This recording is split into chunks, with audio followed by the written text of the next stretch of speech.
We always say on this show, the truth matters, but only if you hear it. And nobody understands that better than Officer Harry Dunn. He was on duty during the insurrection on January 6th and fought heroically to protect lawmakers from the rioters. January 6th still isn't over for me. What we went through that day was traumatic.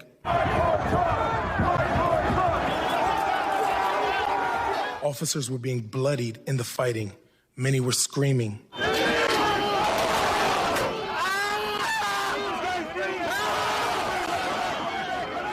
I witnessed the rioters using all kinds of weapons against officers, including flagpoles, metal bike racks that they had torn apart, and various kinds of projectiles.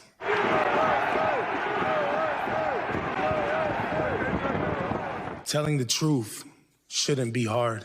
Fighting on January 6th, that was hard. I want to bring in a friend and hero of mine, Officer Harry Dunn, author of the new book, Standing My Ground, a Capitol Police officer's fight for accountability and good trouble after January 6th. Harry, I want to congratulate you on this book. I want to thank you for writing it. You have told your story many times, including on this show. Does it feel different to write this book and just put it out there in words for all the world? You know, I realized that it was a healing process for me. Writing was very cathartic. It was like a large therapy session, writing my book and getting all my feelings and emotions out on there. But then I realized this is more than just a therapy session. We need individuals that are getting messages from these right-wingers, the politicians, these people that are saying that January 6th wasn't a big deal. We need a firsthand account of what really happened that day from somebody who was there. And I wrote the book for individuals to get educated, to be about what happened that day and not be subjected to the lies of individuals who say it wasn't a big deal and that we need to move on from it. Then how does it make you feel that you wrote this book to educate people, right? This book isn't just about your feelings. Yeah. It's about the truth, not just your truth, the truth, yeah. Right? Because there's the truth and then there's lies. Yeah. But there are loads of people out there that don't want to know the truth, that don't want to read this book, and that deny the truth. But there are a lot of people that want to know the truth that don't have it available to them. Like you always say, let's get smarter, right? So let's use this opportunity it's to reach the individuals that want to be reached, that want to know knowledge, that want to know the truth, but they don't have the opportunity. They're only getting one side of the truth because of multiple accounts. The realistic accounts aren't out there. So it's a continuation of my public service, so to speak, not just being a police officer, but also writing that book. The last time I spoke to you, you said you wanted accountability. You wanted Donald Trump to pay. You think that's going to happen? The last time we spoke, you said, I don't know. We're in we're in a different place than we were then when we last spoke. The Justice Department is trekking along with the charges.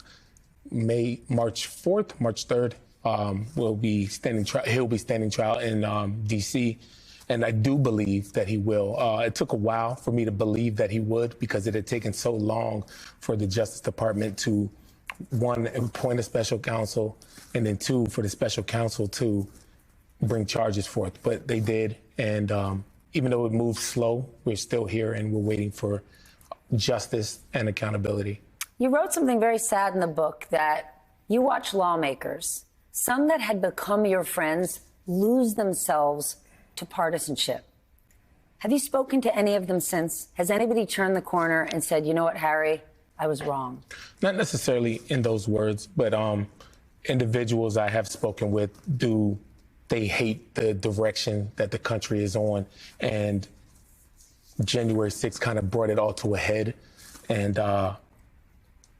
they haven't necessarily apologized, but we have spoken about we're in a bad place in this country and we need to do better. But here's the thing.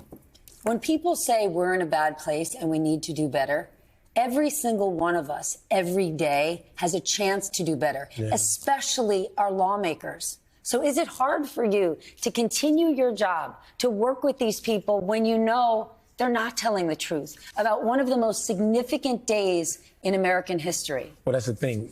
My job isn't their conscience. It isn't to be their conscience. The American voters are responsible for putting those people in office. So that's why writing that book and educating voters who are the people who hold those lawmakers accountable is important to me. I don't expect lawmakers to read my book. If they do, that's great. But that's for the American public, and hopefully they can make educated decisions about who they choose to represent them. You have become an extraordinary and unexpected national leader. Obviously, you never would have predicted January 6th. But are you doing right now the kind of work you hope to always do? Public service. Yeah. That's why I became a police officer. I believed in public service, but that evolved over the course of my career and the course of my life. I have this platform, so to speak, and I think that people that have a voice need to use it. And if people are listening to what I have to say, I'm appreciative, but I'm always going to follow my conscience and my heart. And if people want to follow me along the way, I've joined the ride. Thank you. Well, that platform that you speak of, you always have a platform here. I am honored to know you, and I'm appreciative for all that you do. Thank you. Congratulations on your book. Thank you.